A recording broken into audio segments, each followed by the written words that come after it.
पटना का सच अब सामने आने के बाद पुलिस ने ताबड़तोड़ तरीके से छापेमारी शुरू कर दी है। पीएफआई से जुड़े कई ऐसे लोगों को गिरफ्तार भी किया जा रहा है जिन पर आतंक की पाठशाला चलाने के साथ साथ नौजवानों को गुमराह करने का शक है। पुलिस और जांच एजेंसियों को अब तक की तफ्तीश में जो कुछ भी हाथ लगा वो भी कम चौंकाने वाला नहीं है।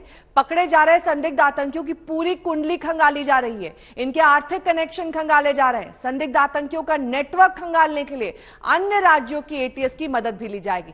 जांच में सामने आया कि फुलवारी शरीफ मामले के तार अन्य राज्यों से भी जुड़ रहे हैं।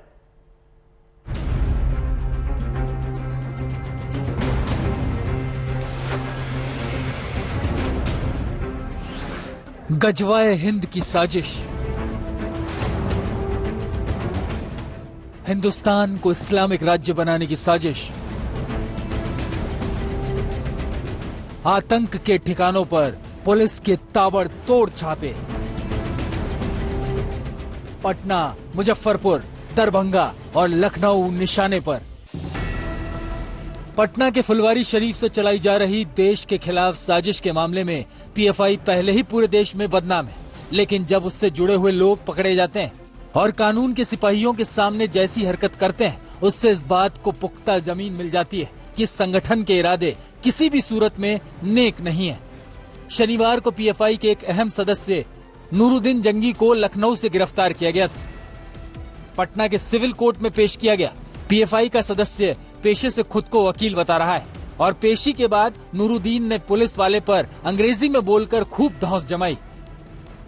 वैसे पीएफआई की आड़ में जो आतंक की पाठशाला चलाई जा रही है, उसके खिलाफ पुलिस ने ताबड़तोड़ कार्रवाई की है और पटना से लेकर लखनऊ तक कई जगहों पर छापेमारी की है।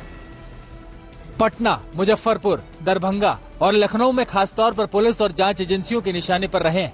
जिस नूरुद्दीन को लखनऊ के आलमबाग इलाके से गिरफ्तार किया गया है, वो असल में दरभंगा के उर्दू बाजार शेर मोहम्मद गली का रहने वाला है। इसके अलावा पटना के फुलवारी शरीफ में भी पुलिस ने कार्रवाई करके एक और की गिरफ्तारी की है। पटना की इसी बिल्डिंग में छापेमारी हुई तो हिंदुस्तान के खिलाफ साजिशों का जखीरा खुला। कागजों में लिखे साजिशों के बंडल मिले, एक के बाद एक गिरफ्तारियां हुई। पूछताछ का दौर शुरू हुआ तो चौंकाने वाले खुलासे सामने आने लगे।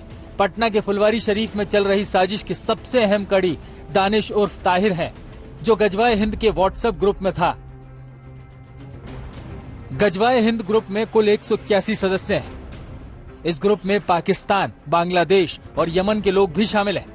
ग्रुप में कई आपत्तिजनक और देश विरोधी बातें कही गई हैं। विश्लेषण के क्रम में पता चला कि व्यक्ति गजवाए हिंद नाम का संस्था के साथ जुड़ा हुआ था और इसने 2 व्हाट्सएप ग्रुप बना रखे थे। जो सबसे महत्वपूर्ण बात यह है कि जो पहला व्हाट्सएप ग्रुप है जिसके लगभग 181 सदस्य हैं, वो एक पाकिस्तानी नंबर जिसका हैंडलर फैज़ान है, पाकिस्तानी नंबर के द्वारा उस ग्रुप को क्रिएट किया गया था ऐप्स के माध्यम से। और उसके बाद जो ताहिर है और दानिश, इसको उसका ग्रुप एडमिन बनाया गया था।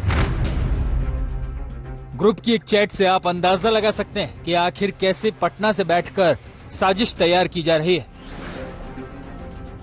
कोई फायदा नहीं है एआईएमआईएम को सपोर्ट करने का, अब डायरेक्ट जिहाद करेंगे।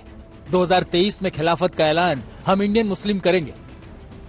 दरभंगा के पुलिस कप्तान के मुताबिक पीएफआई मामले के 3 आरोपी दरभंगा के रहने वाले बताए जा रहे हैं, जिनमें से एक नूरुद्दीन जंगी को लखनऊ से गिरफ्तार किया जा चुका है। इसके अलावा शंकरपुर के मुस्तकिम और सनाउल्लाह उर्फ अकीब की खोज हो रही है। इस मामले में 26 नामजद आरोपियों में से अब तक 4 की गिरफ्तारी हो चुकी है।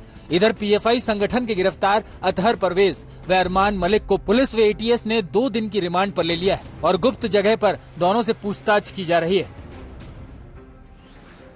पीएफआई नेटवर्क का जो खुलासा हुआ है उसके बाद से ही लगातार ताबड़तोड़ छापेमारी बिहार के कई जिलों में चल रही है और खासकर उत्तर बिहार के कई जिलों में मुजफ्फरपुर, मोतिहारी, छपरा, वैशाली, दरभंगा, कटिहार, इन सब जगहों पर जो है जहां से संदिग्धों के नाम सामने आए हैं, जहां के लोग ये रहने वाले हैं और फिलहाल फरार हैं, इन सभी जगहों पर पुलिस की जो है ताबड़तोड़ छापेमारी चल रही है इन सबको गिरफ्तार करने के लिए। फुलवारी शरीफ में हिंसा फैलाने की साजिश का खुलासा होने के बाद अब जांच का दायरा बढ़ाने की तैयारी की जा रही है।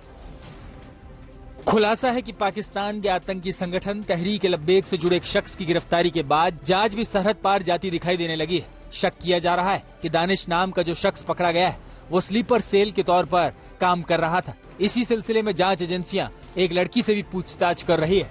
रोहित सिंह के साथ आज तक ब्यूरो।